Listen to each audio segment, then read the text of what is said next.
Hello everyone, आज हम करने जा रहे हैं आर्टिकल नंबर 15। आर्टिकल नंबर 15 करने से पहले मैंने आपको एक ट्रिक बताई थी कि राइट टू इक्वालिटी में जो आता है इक्वालिटी बिफोर लॉ जो आता है, मैंने आपको इसी में आर्टिकल 14 में बता दिया था कि 14 में सबसे ऊपर आता है। नेक्स्ट आता है equality before law and equal protection of law. ठीक है, आर्टिकल 15 आता है इसमें, यानी कि ई की जो ऊपर वाली जो डंडी है ना, ये एक ई बना हुआ है, तो इसकी जो ऊपर वाली डंडी है उसमें 14 और 15 आते हैं, इक्वालिटी बिफोर लॉ, और 14 के बाद आता है इक्वल प्रोटेक्शन ऑफ लॉ।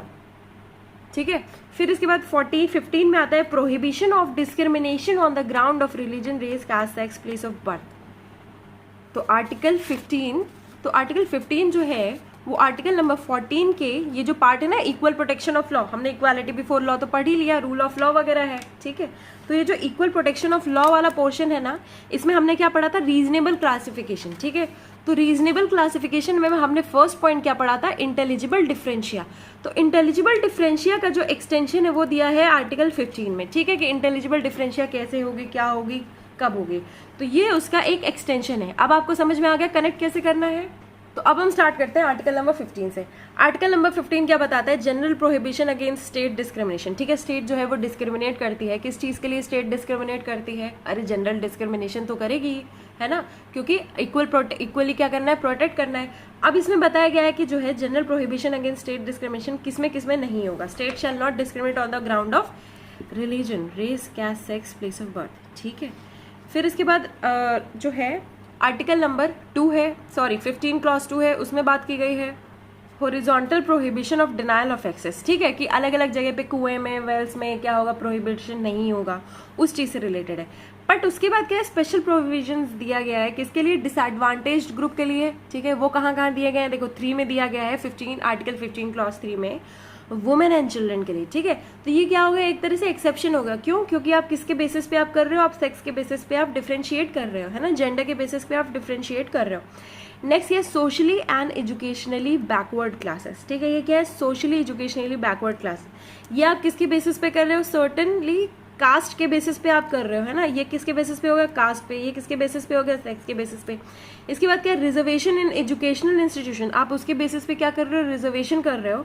और उसके बाद क्या है, 15 क्लॉज 6 इकोनॉमिकली वीकर सेक्शंस जो अभी आए हैं रिसेंटली, उसके बारे में दिया गया है। ठीक है, तो उसमें आप कैसे पैसों के बेसिस पे डिफरेंशिएट कर रहे हो, तो ये क्या हो गया, एक तरह से एक्सेप्शंस हो गया आर्टिकल नंबर 15 का, स्पेशली ये और ये 15(3) और 15(4), क्योंकि ये क्या है, कास्ट और सेक्स के बेसिस पे डिफरेंशिएट कर रहे हैं। अब हम आ जाते हैं आर्टिकल 15(1) पे और 15(2) पे। 15(1) प्रोहिबिट कर रहा है किसको, स्टेट को प्रोहिबिट कर रहा है। ठीक है, और 15(2) जो है वो किसको प्रोहिबिट कर रहा है, स्टेट प्लस प्राइवेट, यानी कि आप वेल्स वगैरह जो हॉरिजॉन्टल वो है कि आप किसी को कहीं आने नहीं दोगे। ठीक है, उसके लिए आप प्राइवेट बॉडीज को भी प्रोहिबिट करोगे कि नहीं यार तुम ऐसा नहीं कर सकते हो, तुम किसी सिटीजन को उनकी राइट के हिसाब से आप ये नहीं बोल सकते कि आप यहाँ नहीं आ सकते। कितना बुरा लगेगा अगर अभी आपको आपके कोई रिलेटिव है बोल दे कि आप हमारे घर नहीं आओ, या फिर आपका कोई दोस्त है बोल देगा आप हमारे घर नहीं आओ, आप हमारे घर से पानी ना पियो, है ना, तो ये उसी चीज से रिलेटेड है। फिर आर्टिकल 15(1) पे हम वापस आ जाते हैं, state shall not discriminate on the ground of caste, sex, race, religion, place of birth and race. ठीक है, ये हमें समझ में आ गया कि ये देखो है, स्टेट जो है इन सब बेसिस पे आपको डिस्क्रिमिनेट नहीं करेगा, है ना। नेक्स्ट इसके बाद इसका एक केस है Nainsukh Das versus state of UP. इसमें क्या है, state election commission sets up different electoral boards for different religion which were declared unconstitutional by supreme court. ठीक है, हमें समझ में आ गया कि रिलीजन के बेसिस पे आप अगर डिफरेंशिएट करोगे, ये इंटेलिजिबल डिफरेंशिया भी नहीं है ना, तो वो क्या है, अनकॉन्स्टिट्यूशनल है। नेक्स्ट इसके बाद क्या, इट ओनली इंडिकेट्स ओनली। अब देखो हमने क्या पढ़ा, आर्टिकल 15(1) पे हमने समझ में गए, इन सब में से कोई भी एक एग्जांपल दे सकते हो, caste, sex, race, place of birth, religion पे। ठीक है, कोई भी एग्जांपल दे सकते हो, पर इसके बाद ये जो वर्ड आता है ना, ओनली, ठीक है, ओनली, कि state shall not discriminate only on the grounds. तो ओनली क्या इंडिकेट करता है, only indicates that prohibition is imposed for discrimination merely on the, ये जो ग्राउंड्स दिए गए ना सिर्फ उन्हीं बेसिस पे। अब ये देखो ये वाला केस आप याद रखना, DP Joshi versus state of Madhya Bharat. ठीक है, आप ओनली, आपने लगाया था ओनली, तो जोश में आकर के इसने बोला नहीं यार और आगे जाएंगे, ओनली इतना ही डिस्टेंस थोड़ी कवर करेंगे, जोश में और आगे और डिस्टेंस कवर करेंगे। इसमें क्या है, law that discriminates on the ground of residence does not violate article 15(1). क्यों, रेजिडेंस किस में दिया गया है, रेसिडेंस हमें पता है ना, प्लेस ऑफ बर्थ वगैरह पे दिया गया, डोमिसाइल से रिलेटेड हम बात कर रहे हैं। ठीक है, तो वो क्या करता है, आर्टिकल 15(1) को वॉयलेट नहीं करता है। अब हम आते हैं आर्टिकल 15(2) पे, जो कि किसको दिया गया था, प्रोहिबिट स्टेट्स एंड प्राइवेट, ठीक है, स्टेट्स और प्राइवेट को प्रोहिबिट करता है। अब देखो सिंपली ये देख लें कि आर्टिकल 15(2) क्या बोलता है। Article 15(2) says that none of the, देखो सेम एक्सेस मिलेगी किसको, पब्लिक पार्क्स में, रेस्टोरेंट्स में, शॉप्स में, होटल्स में, इन सब जगह पे क्या है, पब्लिक टॉयलेट्स पे सेम एक्सेस मिलेगी, वेल्स में, वाटर टैंक्स में, इन सब जगह पे क्या है, सेम एक्सेस मिलेगी। और इसीलिए ये किसको बोलता है, प्रोहिबिट करता है कि आप डिस्क्रिमिनेट नहीं करोगे स्टेट, और प्रोहिबिट करता है कि आप डिस्क्रिमिनेट करोगे किसको, प्राइवेट को। डिस्क्रिमिनेट नहीं करेगा प्राइवेट, डिस्क्रिमिनेट नहीं करेगा स्टेट, ठीक है। अब हम आ जाते हैं इसके बाद आर्टिकल नंबर 15 के 3 पे, ठीक है। 15 का 3 जो है वो वुमेन से रिलेटेड बात करता है। 15 का 3 जो है वो वुमेन से रिलेटेड बात करता है। 15 का 3 ये किस लिए है, ये है to empower women, it is a special treatment, ठीक है।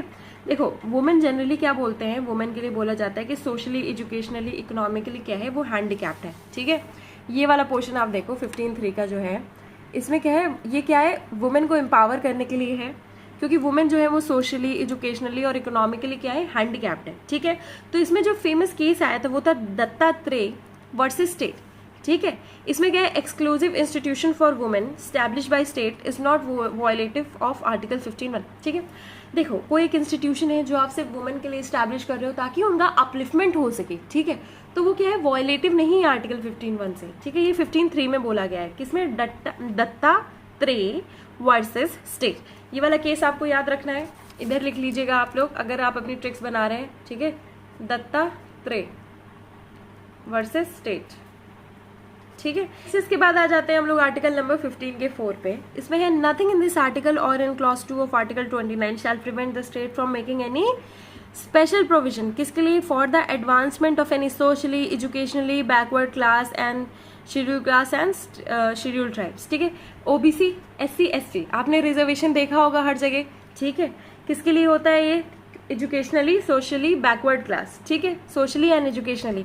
अब देखो जो सोशली है वो अकेले नहीं जाएगा और एजुकेशनली है वो अकेले नहीं जाएगा, ठीक है। इसमें सबसे ज्यादा इंपॉर्टेंट चीज क्या देखी जाती है, जनरली लोग बोलते हैं कि अरे नहीं यार इनका अपलिफ्टमेंट बहुत हो चुका है, ये लोग कितने अमीर हो चुके हैं। तो देखो यहाँ पे कहीं आपको लिखा हुआ है क्या, फाइनेंशियली लिखा हुआ है, नहीं लिखा हुआ है, क्या लिखा हुआ है, सोशली। जहाँ पे आप वो बोलना शुरू करोगे ना, खत्म करोगे कि ये लोगों को, ठीक है, वहां पे वो सोशल गैप जो है वो कंप्लीट होगा। जहां पे आप उसके बेसिस पे क्या है, चुनाव में आप वोट देना बंद करोगे, वहां वो सोशल जो गैप है वो कंप्लीट होगा, ठीक है। इसलिए जो है सोशली आता है, इसलिए एजुकेशनली भी आता है, क्योंकि आप एजुकेशन वगैरह से ज्यादा रिलेट करते हो इसमें। अब ये कैसे आया था, देखो फर्स्ट अमेंडमेंट 1951 से क्या ऐड हुआ था इसमें, देखो एक केस आया था चंपाकम दुरई राजन वर्सेस स्टेट ऑफ मद्रास, ठीक है। अब इसमें क्या हुआ था, आर्टिकल 46 किया गया था। इसमें क्या था, स्टेट कैन रिजर्व सीट्स, ठीक है, सीट्स जो है स्टेट रिजर्व कर सकती है एजुकेशनल इंस्टीट्यूशंस वगैरह में, ठीक है, आर्टिकल 46 में, ठीक है। आपको ये समझ में आ गया होगा। अब इसके बाद देखो सबसे बड़ा क्वेश्चन आता है कि देखो बैकवर्डनेस चेक कैसे करें, है ना, बैकवर्डनेस चेक कैसे करें। तो ये किससे कैसे चेक होती है, आर्टिकल 360 जो है वो क्या करता है, कमीशन इशू करता है, किस चीज़ के लिए, बैकवर्डनेस चेक करने के लिए। ये पॉइंट तो क्लियर हो गया। नेक्स्ट क्वेश्चन आता है, ठीक है, रिजर्वेशन दे कितना, तो एक 50% जो है रिजर्वेशन की बॉर्डर लाइन सेट की गई है, ठीक है। किस लिए, किस केस में, मंडल कमीशन केस में, ठीक है। 50% जो है रिजर्वेशन की बॉर्डर लाइन सेट की गई है मंडल कमीशन के केस में। और इसके बाद क्या आता है 15(4), किसके लिए है exactly, socially, educationally backward class के लिए, एसटी के लिए, एससी के लिए, ठीक है। अब देखो ये क्वेश्चन आ जाता है कि 15(4) किसके लिए है, तो देखो एजुकेशनल इंस्टीट्यूशन में के लिए है, ठीक है। 50% रिजर्वेशन दिया जाएगा। हालांकि कई जगह, कुछ जगह ऐसा होता है एक्सेप्शनली, जहाँ पे 50% जो है रिजर्वेशन वाला मार्क जो है तोड़ दिया जाता है, ठीक है, उसके आगे भी जाती हैं चीज़ें, तो वो भी आपको ध्यान देना होगा। और इसके बाद ये एससी, बीसी और एसटी और एससी के लिए है। अब इसके बाद हम दूसरे पोर्शन पे आ जाते हैं 15(4) के ही। इसमें काफ़ी सारे केसेस हैं। हम सबसे पहले देखेंगे, देखो चंपाकम दुरई राजन में यही बोला गया था कि स्पेशल ट्रीटमेंट होगा बैकवर्ड क्लासेस के लिए। ऐड किससे हुआ था, चंपाकम दुरई राजन वाले केस से ही ऐड हुआ था। कौन से अमेंडमेंट पे, फर्स्ट अमेंडमेंट 1951 में ही हो गया था, ठीक है। ये क्या है, ये एक इनेबलिंग प्रोविजन है, ठीक है, आर्टिकल 15(4), ठीक है। और क्या है, इनेबलिंग प्रोविजन किसमें बोला गया था, Balaji versus state of Madras में। मद्रास में बहुत हो रहा है। अब देखो पहली चीज इसमें क्या आती है, सोशल प्लस एजुकेशन बैकवर्ड, ठीक है, इसको टुगेदर ही देखा जाएगा, अलग अलग नहीं देखा जाएगा, ये मैं आपको बता चुकी हूँ। नेक्स्ट इसके बाद एक कास्ट, कास्ट जो है वो एक सोल टेस्ट नहीं है एसरटेन करने का बैकवर्डनेस, ठीक है। Article 14 enables special provisions and not exclusive to caste, ठीक है। सिर्फ कास्ट के लिए एक्सक्लूसिव नहीं है ये कि कास्ट के हिसाब से देखा जाए। नेक्स्ट इसके बाद आ जाता है क्लास। कास्ट तो हो गया। क्लास में देखो एक केस है Janki Prasad Parimoo versus state of Jammu and Kashmir. Class must be a homogeneous section and common attributes must be present. अब देखो इसमें ये पूछा गया कि कास्ट क्या है, तो इस केस में बताया गया कि कास्ट क्या है, क्लास क्या है जिसके कॉमन एट्रीब्यूट्स हो और कॉमन कोई एक सेक्शन हो जो आपस में इतना घुला मिला हो कि उसको अलग नहीं किया जा सकता। अब इसमें देखो सब क्लासिफिकेशन ये तो मैंने आपको बता ही दिया कि 15(4) से ज़्यादा नहीं होना चाहिए। Indira Sahani versus union of India में बोला गया था, मंडल कमीशन ने भी बोला है, ठीक है। नेक्स्ट इसके बाद आता है और कुछ नहीं है, बाकी ये छोटे छोटे कुछ केसेस हैं जैसे कि state of UP versus Pradeep Tandon, hilly area reservation valid कर दिया गया है। डॉक्टर प्रीति वर्सेस शुगर श्रीवास्तव, ठीक है।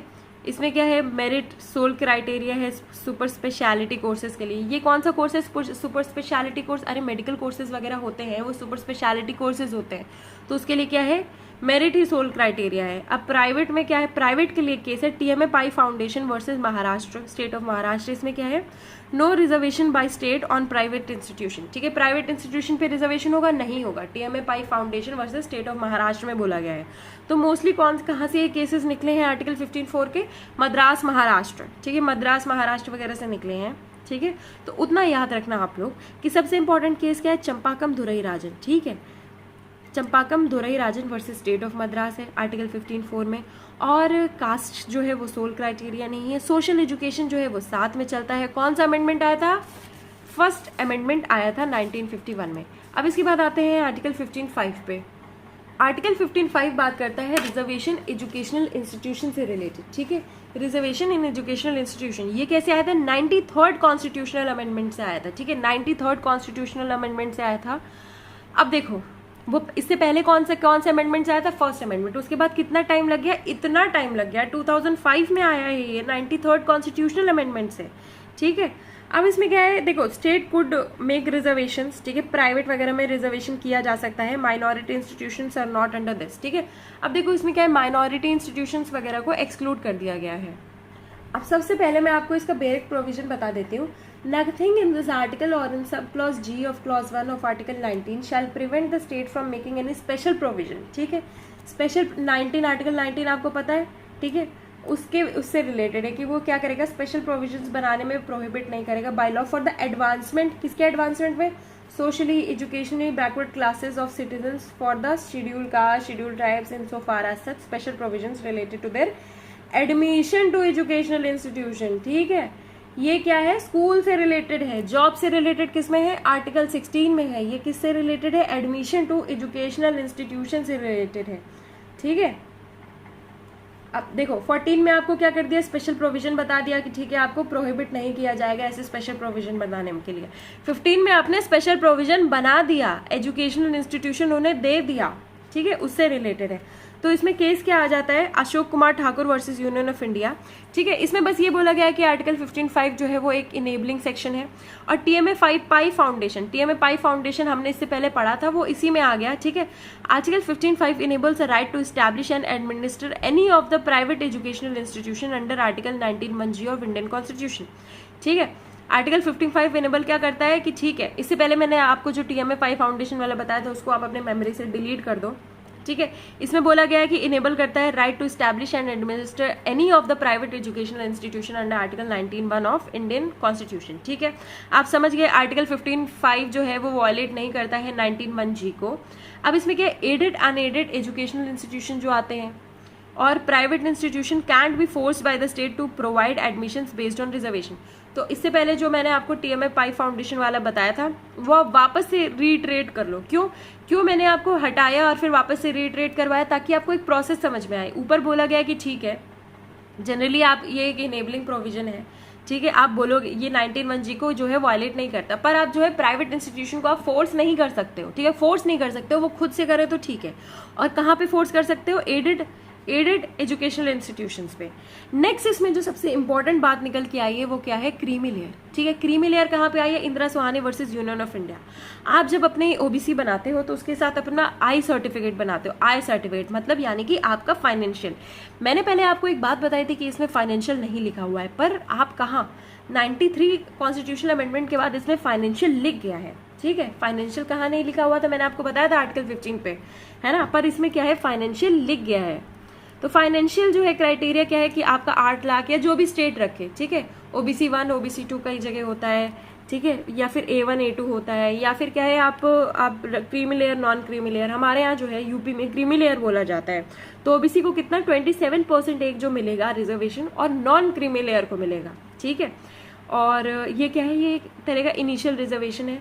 और इसके बाद क्या है, प्रमोशन में रिजर्वेशन मिलेगा। हाँ, प्रमोशन में भी रिजर्वेशन मिलेगा। ये किसमें है, M Nagaraj versus union of India. ठीक है, सांप बन करके आप प्रमोशन लेकर के ऊपर पहुंच जाओ ताकि क्या हो, आपको सोशल अपलिफ्टमेंट हो। M Nagaraj versus union of India, promotional reservation. तो आपको समझ में आ गया होगा कि प्रमोशनल रिजर्वेशन आपको मिलेगा।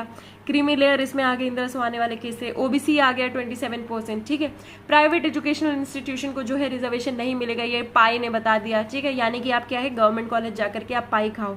और ये क्या है, इनेबलिंग सेक्शन है, ये तो पता ही है। ठीक है, नेक्स्ट एंड लास्ट इसमें जो है वो है आर्टिकल 15(6). ठीक है, आर्टिकल 15(6) कब ऐड हुआ था, 2019 में ऐड हुआ था। ठीक है, कई लोगों की बैरेक्स में ये एडेड नहीं होगा, 2019 में ऐड हुआ था, मोदी गवर्नमेंट में ऐड हुआ था। ये 103rd अमेंडमेंट है। ठीक है, 103 अमेंडमेंट है, इसको याद रखना बहुत जरूरी है।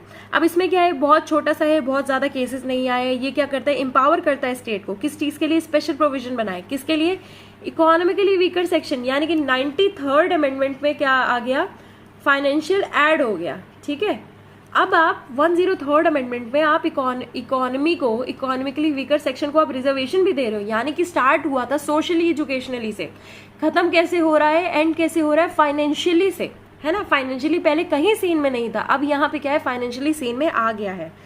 Which would include the reservation in educational institution. ये कहाँ पे इंक्लूड करेगा रिजर्वेशन, एजुकेशनल इंस्टीट्यूशन में। अब देखो क्या है, 103rd अमेंडमेंट है जो कि 2009 में आया था। This further stated that 10% of the seat reservation has to be provided for EWS। कितना परसेंट रिजर्वेशन है, 10%। ठीक है, 10% रिजर्वेशन है जो कि आपको याद रखना है।